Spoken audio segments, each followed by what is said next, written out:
네, 안녕하세요. 성노가병원 한방여성의학센터 정소영 원장입니다.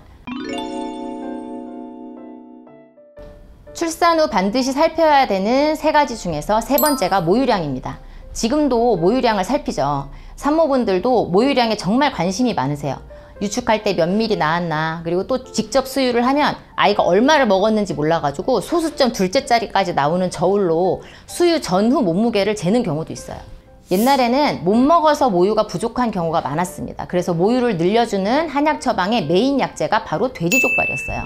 그런데 지금은 못 먹어서 문제가 아니라 너무 먹어서 산후 비만이 문제가 되는 시대입니다. 자, 못 먹으면 부족해지죠. 수유를 위해서 추가 열량이 반드시 필요합니다. 하지만 너무 오버되면 비만이 되니까 너무 적게도 안 되고 너무 많이도 안 되고 저공비행을 잘 해주셔야 돼요.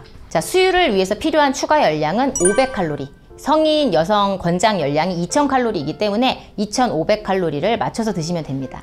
보통 삼시세끼에 중간 간식 2번 먹는 정도가 이게 조리원에서 대부분 이 정도 맞춰서 나오기 때문에 여기에 더 꼬운 거 달인 거 드시면 더 오버되는 거예요. 자, 모유를 늘리려면 어떻게 해야 되나? 네, 저도 국제 모유수유 전문가 과정 이수하고 모유수유 관련해서 이제 강의하라고 하면 또 설명할 게 정말 너무 많을 것 같아요. 그런데 핵심만 이야기하면 바른 자세로 10회 이상 수유하면 모유는 늘게 되어 있다라는 것입니다.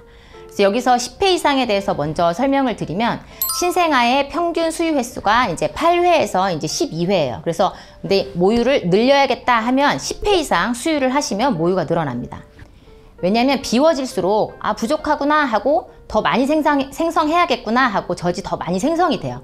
그래서 10회 이상 수유하라고 했다고 너무 자는 아이 깨워서 수유하지 마시고 모자동실 하셔서 아이가 보챌 때 수유해 주시면 10회 이상 수유하게 됩니다. 여기서 수유는 직접 수유를 말하는 거죠. 아기가 빠는 힘이 유축하는 것보다 훨씬 강하기 때문에 아기가 직접 빨아주는 게 모유 생성에 더 큰 자극을 줍니다. 우리가 바른 자세라는 게 귀, 어깨, 엉덩이가 직선이 돼야 된다, 풋볼 자세, 여러 가지 수유 자세도 있고 한데요. 제일 중요한 건 K자 물기. 아기가 입을 크게 벌려야 된다는 거예요. 아기 아랫입술이 엄마 유륜 아래 부에 닿고 엄마 유두가 아기 입천장에 닿게. 그래서 입을 크게 벌려서 젖을 물어야 된다는 거죠.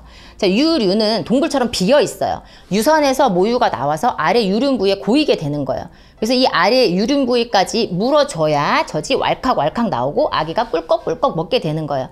그런데 아기가 입을 적게 벌려서 젖꼭지만 물게 되면 젖이 잘 안 나오고 안 나오니까 더 세게 빨게 되고 세게 빨아서 유두가 상처가 나면 젖을 못 물리고 못 물리면 또 젖이 줄고 이 악순환이 되게 됩니다. 그래서 K자로 입을 크게 벌려서 10회 이상 수유를 하면 모유는 늘게 되어 있습니다. 모유수유의 장점이 정말 많죠. 아기에게도 산모에게도 모유수유가 분명히 좋은 것이라 좀 힘들어도 최대한 직접 모유수유를 해 나가야 됩니다. 하지만 산모들을 계속 만나보니까 산모들의 초점이 너무 아기에게 다 가 있어요. 그래서 자기를 너무 돌보지 못하는 산모님들이 너무 많았습니다. 그러니까 완모를 해야 육아를 잘하는 것처럼 돼서 어떻게든 완모를 하려고 그래서 몇 cc 나왔나 여기에만 너무 초점이 맞춰져 있어서 어떤 산모는 완전 모유 수유를 하려고 기력이 약하고 컨디션이 너무 안 좋은데 막 수유하고 틈만 나면 유축하고 그러니까 목, 어깨, 손가락, 허리 안 아픈 데가 없고 너무 컨디션이 안 좋으니까 이제 면역력이 떨어져서 유선염에 걸려서 항생제를 먹어야 되고 항생제 먹는 동안 수유 못하니까 젖이 또 말라서 고생을 하고 결국 이 산모가 우울증이 심해져서 아이를 친정에 보낸 그런 경우도 있었습니다. 그래서 모유 수유를 하면 좋아요. 그런데 산모의 건강을 해칠 정도로는 하지 말자. 여러분 분유도 좋습니다.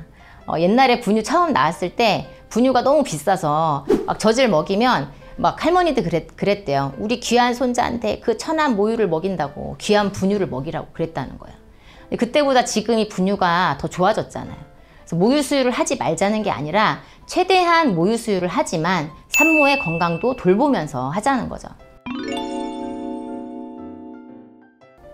우리가 아기에게 줄 수 있는 게 모유밖에 없는 건 아니다. 지금 아기에게 꼭 필요한 게 모유밖에 없는 건 아니다.